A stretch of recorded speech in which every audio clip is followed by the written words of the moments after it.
Hello, everyone, and welcome to The Sweet Spot. We are your hosts. I'm Diane. And I'm Michael Pinball Clemens. And we are so excited to be here today. The Sweet Spot really is joy unspeakable, having balance in all you do. It's being grateful, even when things aren't great. The desire to help others when you may be hurting yourself. It is submission to a sovereign God who is in control when things look good or bad. The Sweet Spot means happy times are happier, challenging times are growth opportunities, and love is the ruler of the day. The Sweet Spot is resting and sometimes wrestling in the arms of the Almighty. Simply put, if you're in your sweet spot, you're probably abiding in the fruits of the Spirit. Love, joy, peace, patience, kindness, goodness, faithfulness, gentleness, and self-control. So we hope you join us as we take this journey and engage in topics that we hope will inspire, encourage, challenge, uplift, excite, insight, refresh, restore, revitalize, comfort, stimulate, and strengthen each of you in your daily walk.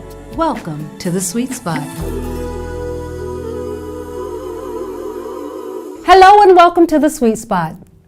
I am very excited today because we have an amazing guest in The Sweet Spot today. Boom! And I She's tell a knockout. Oh man, you guys are in for a real treat today. Yes, so today we have Miss Jennifer Brickner. For those of you who are not familiar, I want you to take a really good look at this book cover, and I want you to go out to your closest bookstore, go online, go on Amazon, and order this book. It is amazing. I was up last night reading this book. Unbelievable read. You have got to check this book out. Jen Anyway. Ricker, she's just so passionate, huh? Passionate. Yeah, Loves God. Yes. Loves God. Energy personified, huh? I'm telling you, and her story is going to knock you off your feet. Yes. Literally knock you off your feet. So sit back, listeners. Relax.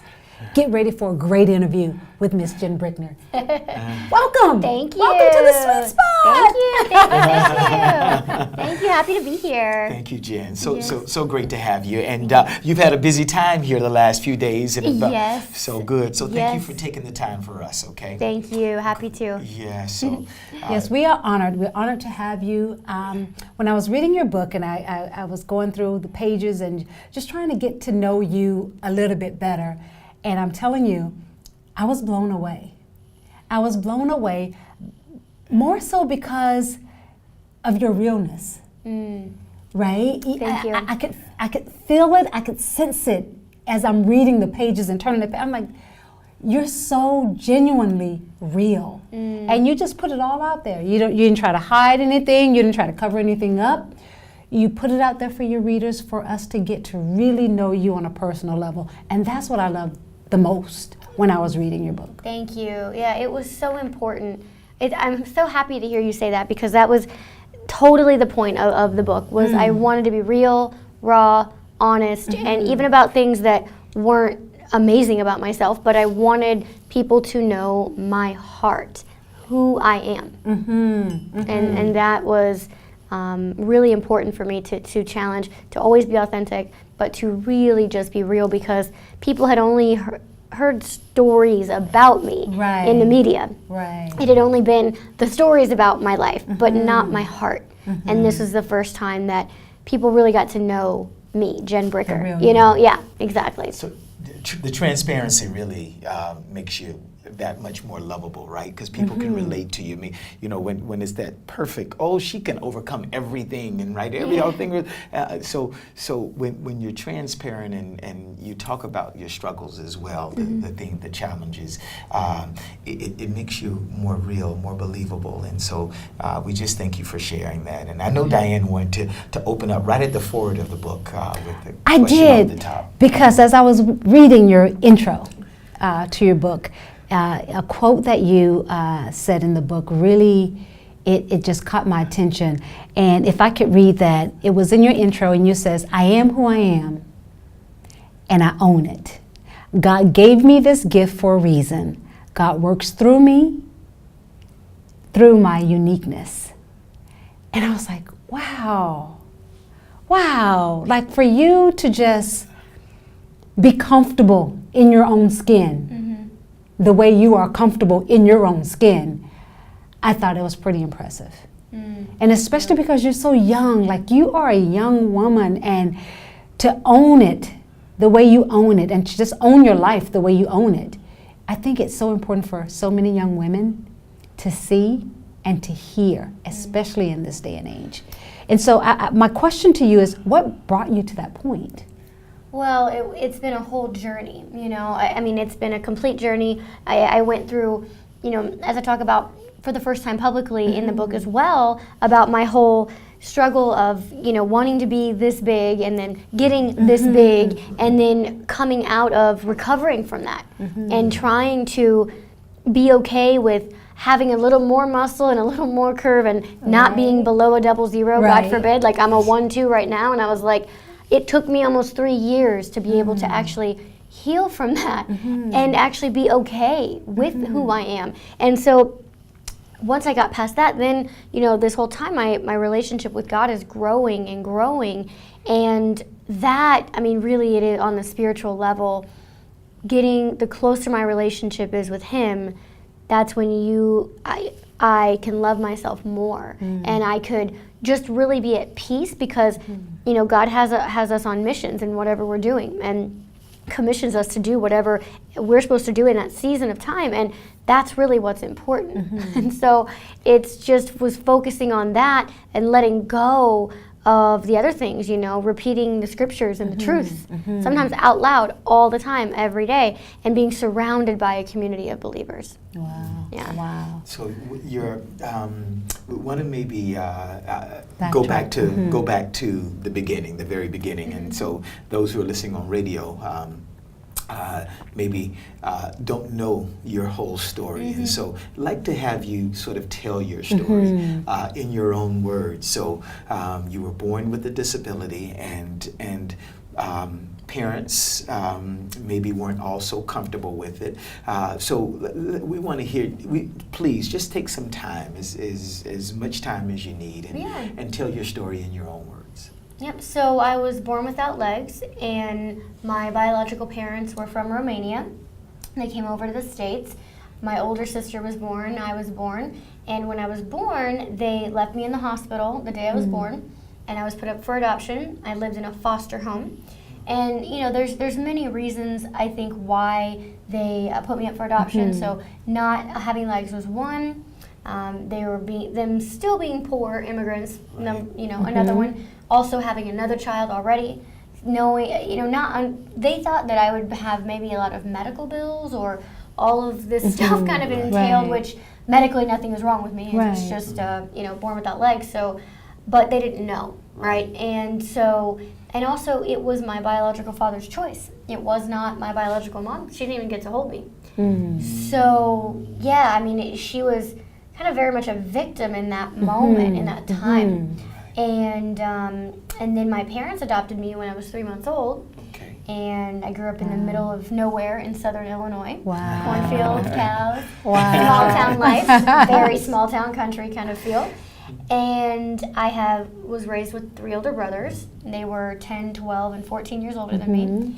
And they just, you know, my whole family, there was nothing different. I mean, there was nothing different. It wasn't, they didn't go on one hand where they, you know, acted like nothing was wrong and we're making this whole, she's so amazing, our different daughter, so we're gonna be different parents and make a stand and be amazing.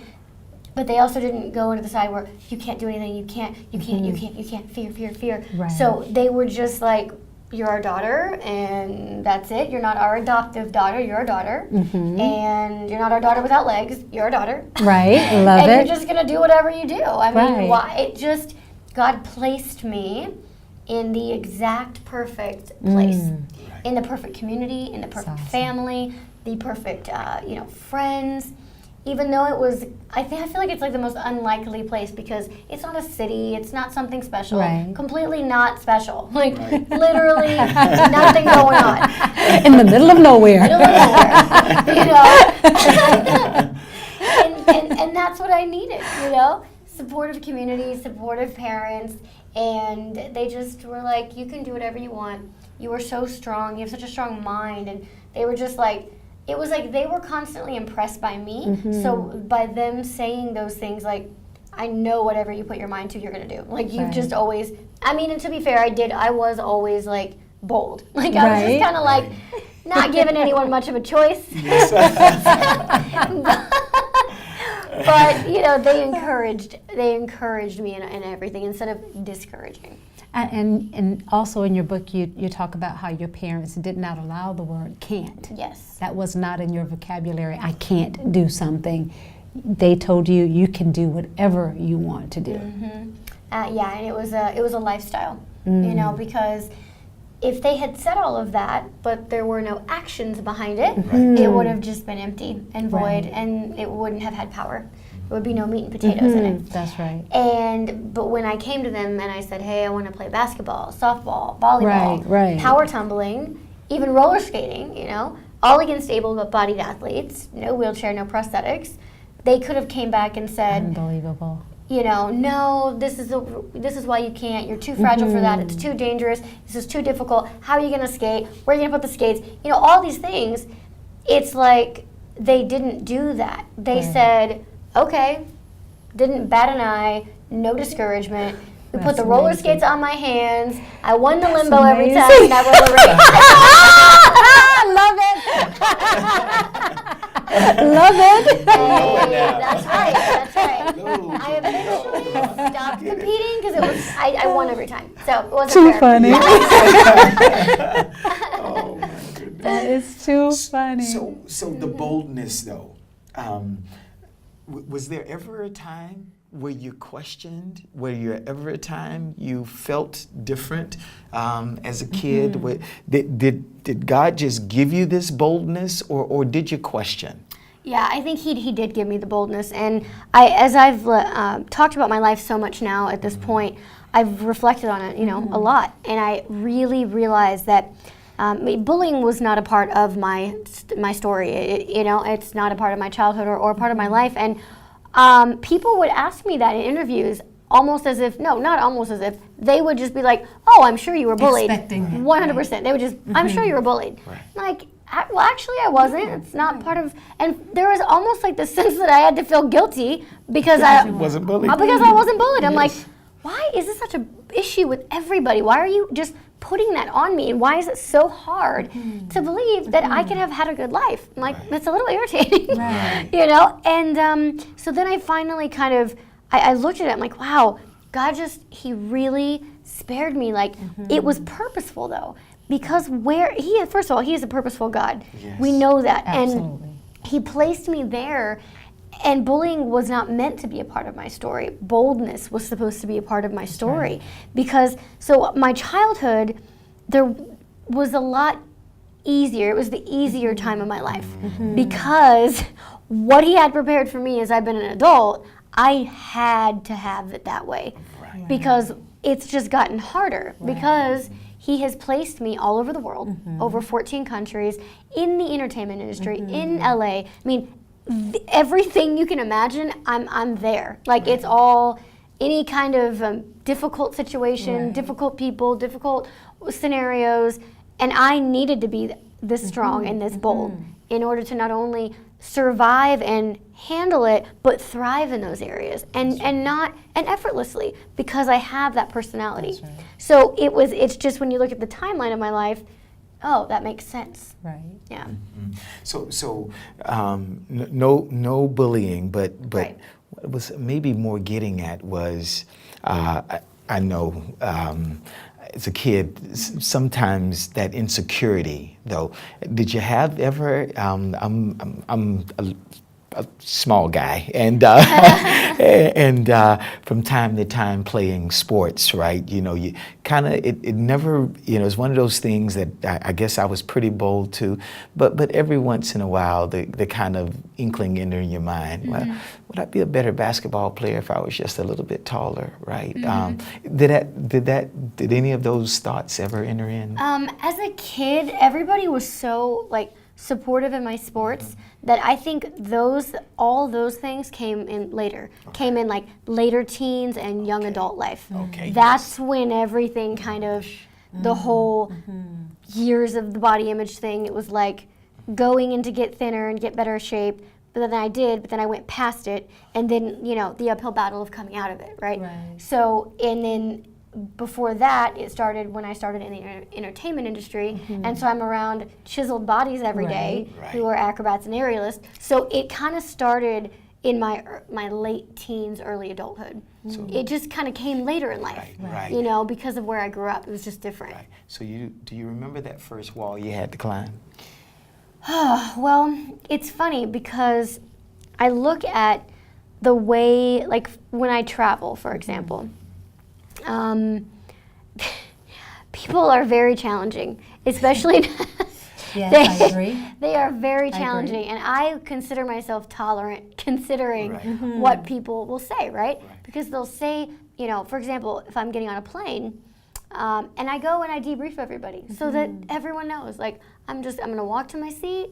It's all good. I don't need help, but I'm gonna fold my chair up and I'll put it in the closet, and I just let them know. But even sometimes saying that, there's like this challenge, right? And I have to stand up for myself in certain areas in just the right way, and you have to be like, actually, no, this is how it's gonna go because I'm saying it for a reason. I'm not just saying it for nothing, right?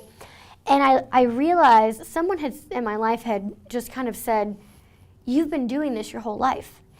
And it's because I didn't understand as a kid, I was already doing these things. I didn't get it. But it is true. I've had to figure out how to make things work for me my whole life. And a really big thing as a kid that did happen was, everyone in my family went to amusement parks, and we loved roller coasters, and we loved theme parks and amusement parks. And I was publicly, it was so embarrassing and ridiculous. At 12 years old, first theme park I wanted to go to, saved up money, my friend came with me, we drove like an hour away, and I was on the ride, and then they made me get off the ride, go back through the line of everyone, and then I couldn't ride anything in all the park or the water parks because I wasn't tall enough. I was about to say because of the height issue. Which is like... I've had that problem.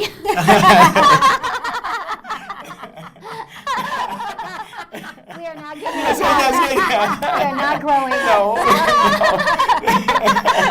Yes, that abbreviated stature. Right, Yeah, exactly. And so that, my parents were so appalled and so just like, because it wasn't handled right, number one. But number two, that was like a real, like, whoa. And they were calling OSHA, they were calling state representatives, they were really like, this is not right, and we're not just gonna sit around and do nothing. And that also started when I was really young in second grade. An example I saw by my parents that my school was built in 1912, so there's no elevators, right? And so there was 4 stories, and they assigned an aide that would carry my bag and carry the bag in between when we were switching classes and going up and down stairs. And they were so afraid of me getting my fingers stepped on or people getting in the way and all this stuff. And this is second grade, okay? This started early. And my parents intervened and said, we're raising her to be independent, not codependent. This is now becoming like, this lady was attached to my hip. And so they're like, get rid of the aide. And they had to really have like more than one meeting about this. And my dad, you don't mess around with my dad. you don't. And so then he had to take off work, and that really is not good. And so then, it's like, listen, if you don't do this, we're taking her out of the school and we're going somewhere else. End of story. And so they're like, she's gonna figure it out. She's not gonna be a child forever. So you can't put her in a bubble because that's not how life works. So those were examples that just showed me how to stand up, and it's really a fight that I've been doing my whole life. I just didn't realize it until I got older. And then it became much harder fights. So parents not only encouraged you, but they were great advocates for you early on. Before I could, for myself. And then, and then I did in the beginning of my entertainment career. Nobody wanted to hire me. No one. Because no one like myself had ever been an acrobat or an aerialist. So they didn't know how audiences would react. And that was right off the bat, like a year after I moved away from home. So 20 years old. And it was just like, I just knew though, because history, repeating itself with all my sports, all this media and all the stuff as a kid, all these TV shows and talk shows I was on, they all reached out to me. So it's like, and I knew I was supposed to be doing that too. I knew that that's where God was calling me. So I'm like, they'll eventually get it. And then I was on the Britney Spears tour, and it just completely, as a featured act. So, that just busted the door, and that was totally God. Because without that, that's what had to happen at a very high level, so it would just shatter all those fears. Right. And then it would allow me in to be an aerialist and an acrobat. Right. Yeah. Now, if we can let our audience know, you are a gymnast, an aerialist, a tumbler, volleyball player, basketball player, great at roller skating. The list goes on and on and on and on and on. Do we miss anything significant there? Softball, speaker, and all It's unbelievable the things that you have been able to accomplish. And I think it's important for our audience to get that, to understand that there's no limit. Yeah. Like, no limits. Would you just because we parents, like, we don't always get it right. would you just talk to parents out there? First of all, parents who might have children with disabilities, right? And second of all, just all parents. Just maybe there's something you'd like to say to your parents, right? Or maybe it's just an encouragement for parents just to be bolder. And I know that you always say that you don't have a disability. It's not a disability. Right. Right? And I love that. I love the fact that you say that, because it is not a disability. No. You're able to do whatever you want to do. Right. And Right. that's pretty amazing. Thank you. Yeah, I mean, I've just never seen it that way, nor have I identified with that. Absolutely. And that's, And that's. I love that. I love that. Thank you. It's very much, it's all God, Him working through me and just giving me the mindset, the perspective, the understanding, and, those eyes. What my eyes have seen, and just turning 29, I'm blown away. Wow. I'm blown away. And for parents out there, I'm not a parent yet. I know I will be, but so my advice is coming from just what I've learned from my parents and what I can share. But one of the biggest things my parents gave me was my own mind. My own mind. I love that. It's huge. It's kind of everything as an adult, because it allowed me to be confident in my own decisions. To feel that, wow, I have a good head on my shoulders. I can make my own decisions, and I can be confident in myself, because I always heard, you have a good head on your shoulders. And I think something that sounds easy is allow your child to be who God made them to be, not who you want them to be. Can you say that again? Yeah. Because for me, that's for me. I need you to say that again. Yeah, it's allowing your child to be who God made them to be, and not who you want them to be. Amen. Yeah. Amen. And I'm not saying that that's easy. I hope that I can do that when I have kids. Yeah. But that's powerful. What you just said is really powerful. Thank you. Yeah. Wow. That's an aha moment for me. That's an aha moment for me. I know that in your book you also talk about how in your journey you always used to watch this certain gymnast, and how you were just so in awe and so inspired by her, and it was like she was your idol. She was your hero, really. Can you maybe talk a little bit about that? Yeah, when I was younger, I loved gymnastics, and Was it a natural love? Did it come? it was. Yeah. It just number one, I came out loving sports, and then as soon as I saw gymnastics on TV, I was just, wow, I love it. Right. And then one day I saw Dominique Motivational on TV, and she was part of the 1996 Olympics, the U.S. team, when we were on home turf in Atlanta. And I knew that she was Romanian. I knew my biological family was Romanian. We looked alike. She was really young, and I was really young, so we were both really small. there was just this natural draw as an 8-year-old of just, those simple things that draw you to a person. And already loving the sport was just, the whole thing drew me to her. That's amazing, amazing. Yeah. Good.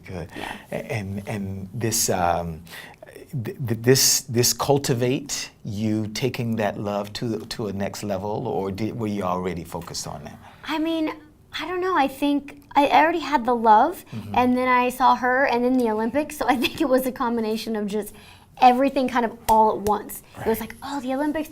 Oh, I love gymnastics. Oh, I love her. And I was already like, I'm going to be a gymnast. So it was just kind of a perfect storm. Right. And especially with those Olympics being hosted in the U.S., magnified everything, right? Absolutely. Wow. Absolutely. And now, you never had any doubt, like when you said, I'm going to be a gymnast, this is what I want to do, I know this is what I'm going to become. There was never any doubt in your mind that, maybe I need to think about this for a minute. Maybe I need to rethink this. Or was it always, I know I'm going to do this, I have no doubt, I know I can accomplish it, and this is what it is? Well, as a kid, no. I mean, there was nothing. There was just like, yep, I'm going to do this with all the sports, so all the competing. It didn't, because I didn't get that this was huge, that no one had ever done this before. Right. I did not get that at all, and I'm glad I didn't. And then as I got older, I was going into fashion. That was my whole career. Hey, love it. I love me some fashion, hence all the jewelry, the nails. But so God totally shifted that and took me into the totally different direction of being in the entertainment industry. Wow. And so that, and again, I was like, I knew I could do it. It was just, I was like, oh yeah, I have the ability to do all that. I just need someone to teach me how to be an aerialist. Right. Because you have to understand, if you know me, you know, like, my strengths are in athletics. Like, I'm just good at being physically active. Like, that's talents that I have. Everyone has that. They're just good at something in some area, and that's something that I always excelled in, and I had a passion for it. Right. And so, yeah, I've had many doubts about other things in my life, but just not in that area. God gives me, like, when I know something, I just know. He just gives me that understanding. When it's really important, he gives me that understanding. Today, is there anything you think you can't do? No, not really. No. I love it. I don't mean to sound. No, you don't. I love it. We all need to be that way. Yes. Yeah, that's a lesson beautiful. For us to learn. That's right there. Beautiful. If there is someone who's out there who's doubting right now, I hate to put you on the spot, but I'm doing it. Is one, can you give them a little bit of encouragement? And the other thing is, there is scripture, right, that you might be able to give them as a word of encouragement as well. Well, my book, the title, Everything is Possible, is from Mark 9:23. Everything is possible to the one who believes. Yes. Believes. I want that to be like pretty writing and underlined in bold. Yes. And my encouragement would just be, know that every single one of us have gifts, talents, and abilities that are uniquely to us, like our fingerprint. That's right. And they are not, you have those for a reason. They have power, and they are of equal value. People think other people are more significant, and what they have to bring to the table is more significant, but it's not. Every single one of us has that in us to change someone through our passions, through our talents, through our gifts, and what everyone brings to the table is equally powerful to change a life. All right. So everything is possible to those who believe. Yes. All right. Yes. Let's say that together. Everything is possible to the one who believes. And that one, we hope, is you, right? So everything is possible to the one who believes. Now, your story, while you say everything is possible to the one who believes, it still seems so unbelievable. It's so magnanimous, so amazing. There's a young lady by the name of Stephanie Dixon who went into Canada's Sports Hall of Fame last week. It is Canada's highest prize, right, for a sporting athlete. It's not just your particular sport, it's the Canada sports. So she's in there with Wayne Gretzky, right? Wow. And Wow. all of the, and Stephanie has one leg. And as a young girl, she said she was complimented by her classmates. I can't believe you do this, and I can't believe you do that, and I can't. And she said it actually hurt her, it offended her, because they had set the bar so low for her. right? And so she actually competed as well, and obviously in the Sports Hall of Fame, she competed with one leg in the high jump. So she was trying to do the high jump and do the twist on turn, go over backwards, and she couldn't figure it out. And someone said, why don't you just go forward? And she did that, and she won the championship for her area, but it was not for a para games. It was for able-bodied, for anybody. So she won with everybody, as you do. You compete with everybody, and really just kind of talked how special that is, and how uplifting. And you do that for us. You tell us we can, and we appreciate that. We'd like you to stick around and Get a little deeper. Get a little deeper, if that's okay. So would you mind doing that? Sure. Okay. Yes, So thank you. So stay tuned. I shouldn't say stay tuned. For those of you, you'll hear this next week. You'll hear part 2. Jennifer Bricker. What an amazing story. And I think you say Jen. Yeah, that's fine. Yeah, Jen Bricker. So look up Jen Bricker. You have to check the book out, right? And no, don't just check out. You need to go buy it. You need to buy it now, right? So everything is possible.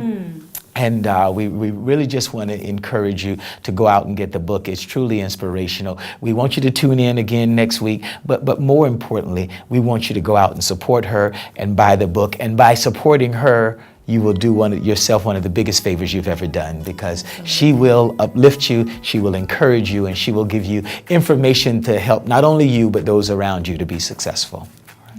So until next time, we want to encourage each and every one of you to stay in the sweet spot. Thank you so much, Jen, for joining us. And we admire you, we love you, and we're just grateful, very grateful for you. Thank you. So excited. Sun will shine.